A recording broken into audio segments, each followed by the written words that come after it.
অভিযোগ পাওয়ার পর যে সন্দেহে গ্রেপ্তার করা হয় মনোজিৎকে, জায়েবকে, সেই সন্দেহে মনোজিৎ আর জায়েব ফান্ড রোডে গিয়েছিল।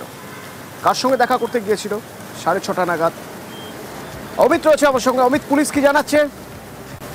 দেখো, ইতিমধ্যে মনোজিৎ এবং জয়ীব সহ তিনজন অভিযুক্ত তাদের সিডিআর যখন হাতে এসছে এবং একই সঙ্গে টাওয়ার লোকেশন হাতে পেয়েছে কলকাতা পুলিশ। সেক্ষেত্রে দেখা যাচ্ছে গ্রেপ্তার হওয়ার ঠিক 1 ঘন্টা আগে মনোজিৎ ও জয়েবের টাওয়ার লোকেশন পাওয়া গেছে বালিগঞ্জের ফান্ড রোড এলাকাতে, অর্থাৎ বালিগঞ্জ স্টেশন সংলগ্ন যে ফান্ড রোড, সেই ফান্ড রোডে টাওয়ার লোকেশন পাওয়া যাচ্ছে মনোজিৎ ও জয়েবের 6:25 এখানেই তদন্তকারীদের সন্দেহ যে তারা কারোর সঙ্গে দেখা করতে গিয়েছিলেন। এবং তোমাকে জানিয়ে রাখবো যে এই যে জেরা পর্ব যে চলছে, সেই জেরা পর্বে মনোজিৎ কিন্তু বারবার বিভ্রান্ত করার চেষ্টা করছে তদন্তকারী আধিকারিকদের।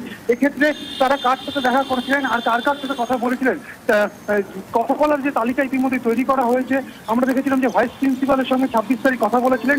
এবার টাওয়ার লোকেশন কার সাথে দেখা করেছেন ঘটনা এবং ঘটনার পরের দিন অর্থাৎ 26 তারিখ, সেটাও কিন্তু এবার কলকাতা পুলিশের নজরে। সেক্ষেত্রে ফান্ড রোডে কারা কাছে দেখা করতে গেছিলেন এই বিষয়টা আরো স্পষ্ট হতে চাইছে তদন্তকারী দল। সেক্ষেত্রে 3 অভিযুক্তকে মুখোমুখি বসিয়ে জেরা করার পরিকল্পনা, হয়তো আজই 3 জনকে মুখোমুখি বসিয়ে জেরা করতে পারে কলকাতা পুলিশের বিশেষ তদন্তকারী দল। ধন্যবাদ।